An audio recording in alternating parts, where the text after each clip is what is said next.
Upo lang, upo.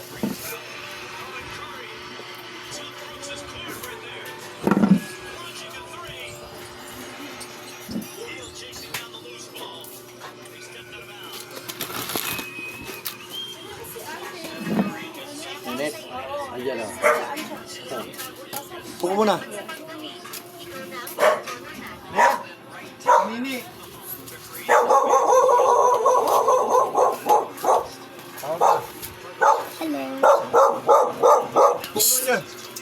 Salamat. Dito upo yun. Ang tako. Kaya mo yan. Abot yan, abot yan. Ano, yung ilista mo sa pangalan, naka-seminar na yun. Kami. Oo daw.